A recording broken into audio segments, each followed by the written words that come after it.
Hey guys, welcome back to Let's Play Ghost Trick. On the last episode, we saved Schrodinger's redhead to a third time, and now we're going to find out what happens when we go back to the present, in which she is still alive.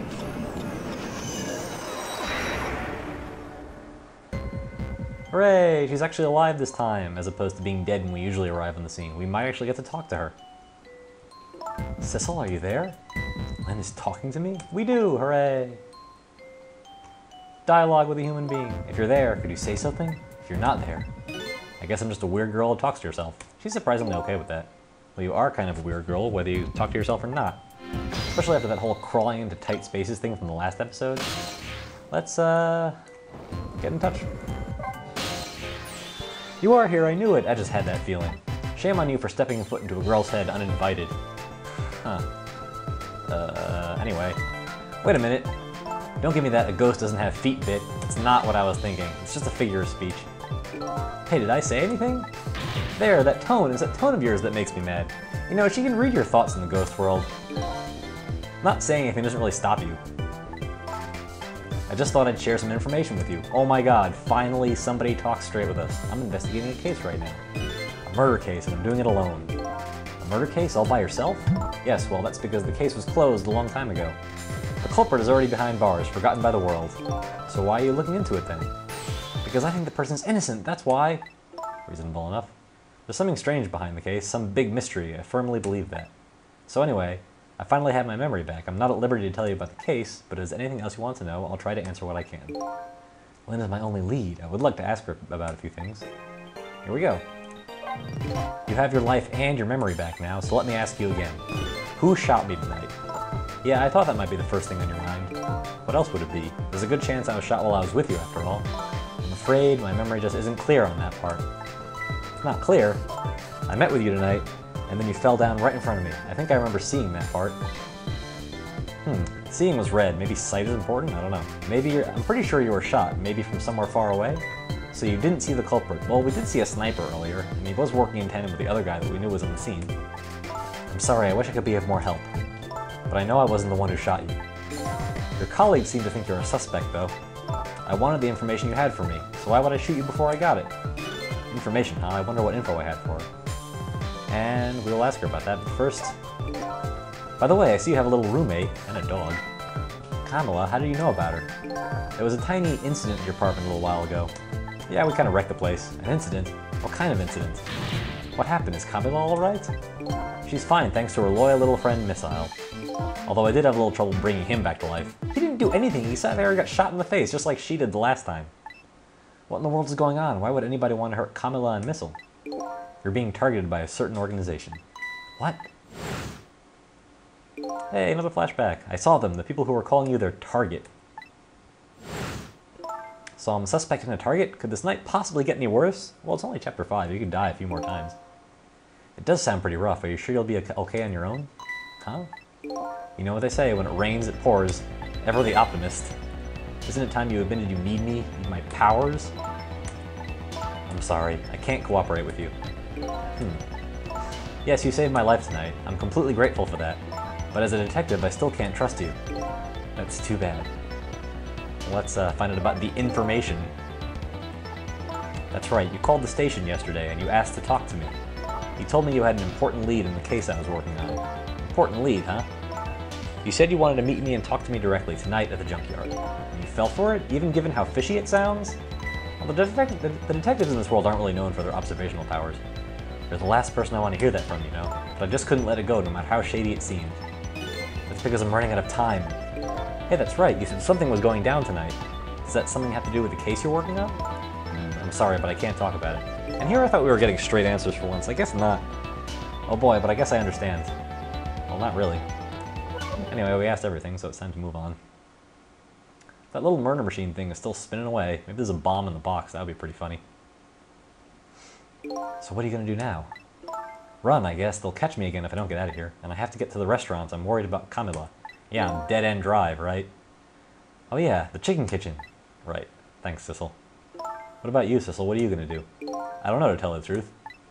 You're my only lead. If you leave... Don't take that gun off the wall. I just realized you and I are in the same boat. We're both looking for answers tonight. Neither one of us has anybody to help us. That about sums it up. Hey, even if you can't cooperate with me, how about if we just agree to use each other? That's not a bad idea, you're on. That's not sketchy at all. But can I ask you to do a favor for me first? What's that? I need you to sneak into a certain place for me. A prison, to be exact. Prison. That's the place I was calling from, the office upstairs. I want you to go find out a certain prisoner's work schedule for tomorrow. Work schedule for a prisoner? Yes, the prisoners are given different job details every day. Each prisoner's schedule for the next day is written on a small blackboard in his cell. So just go check out a certain prisoner's blackboard, huh? Okay.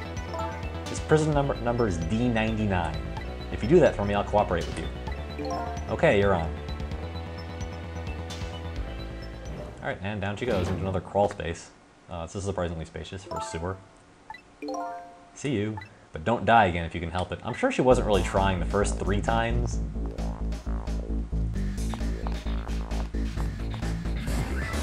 There's Lampy again. I wonder if he can talk to her too. Checking her out. Look at that. Looks like I hold the key to the case Lynn is investigating, and she holds the key to solving the mystery of me. So we've started up a strange relationship of cooperation. Lynn gave me an assignment. My task was to go check out tomorrow's work schedule for prisoner D99. I better get to the prison.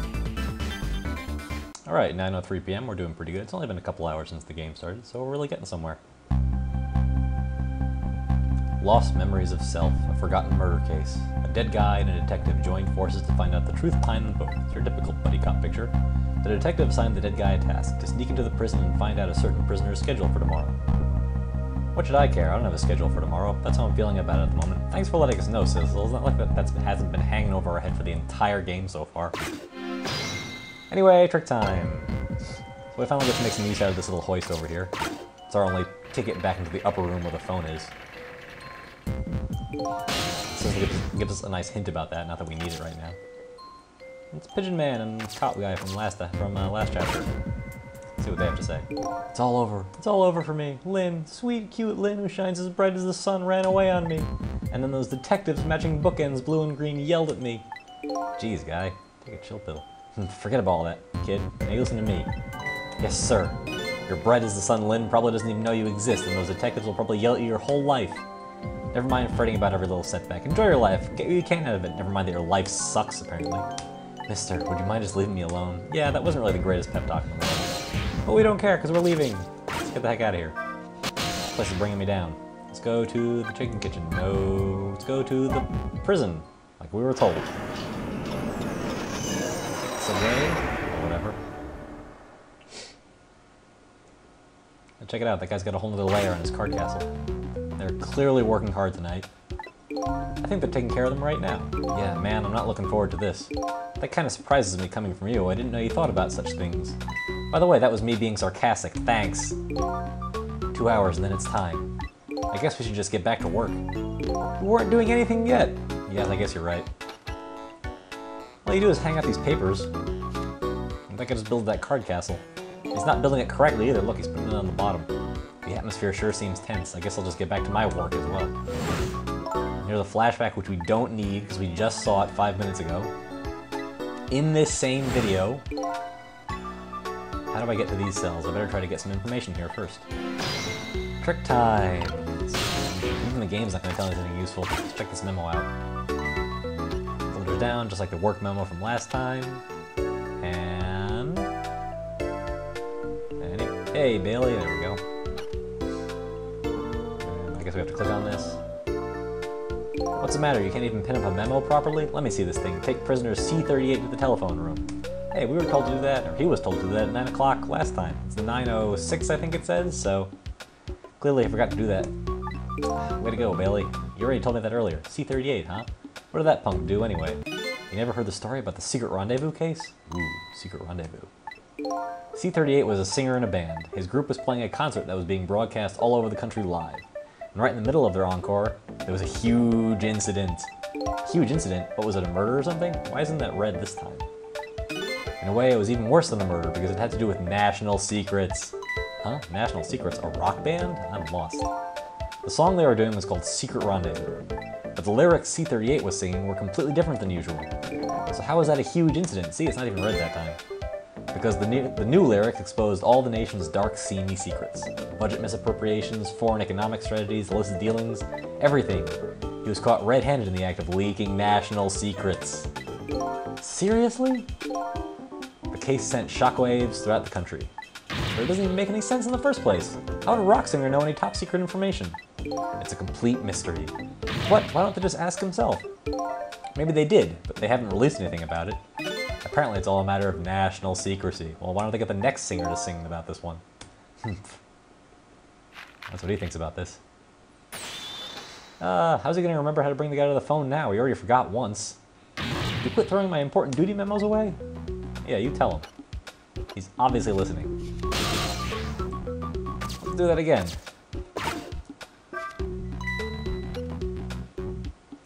And take 2. Hey, Bailey.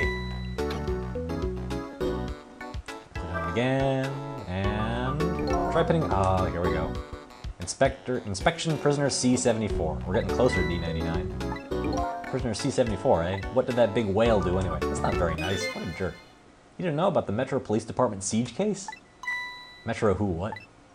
C-74 barricaded himself into the Metro Department and took siege of the place. He even pointed a huge flamethrower at the Chief Commissioner. Why the heck did you do all that? That's what the detectives who surrounded him asked, too. What are your demands, they asked. And? The guy looked confused, thought about it for a while, and said, bring me 5 servings of curry and rice. On the double. Curry and rice, that's it? Unfortunately, no. After he was done eating, he torched the commissioner's office with the flamethrower. Torched to good. Important documents and the commissioner's mustache were destroyed by the flames. Clearly those two things are of equal importance. Because the curry was too spicy, he said. Huh? It was too spicy and I just lost it, he said. It's about as plausible as anything else we've seen in this game so far. See? Now I do this all over again.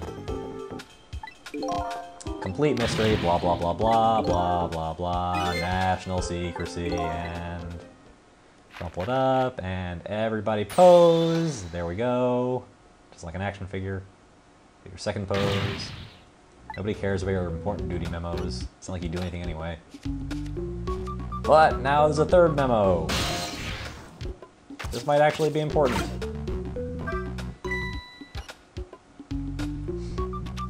Let's see what this one says.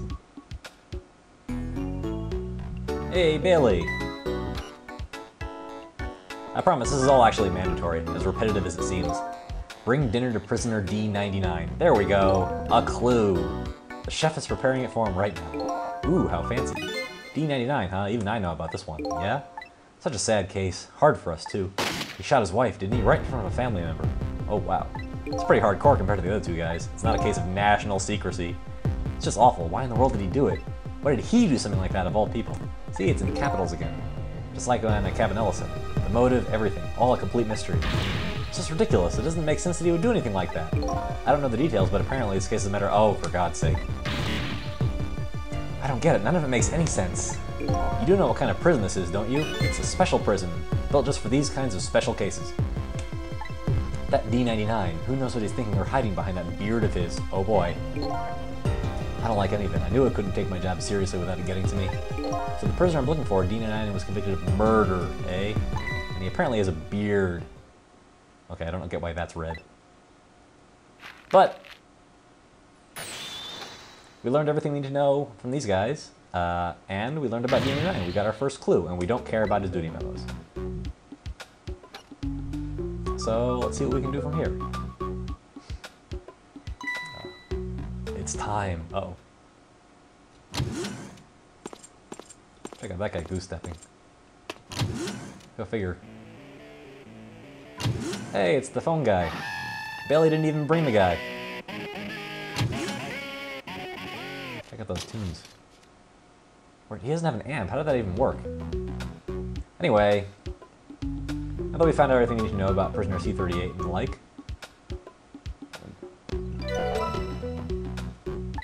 It's time to stop. See you guys in the next episode of Let's Play Ghost Trick.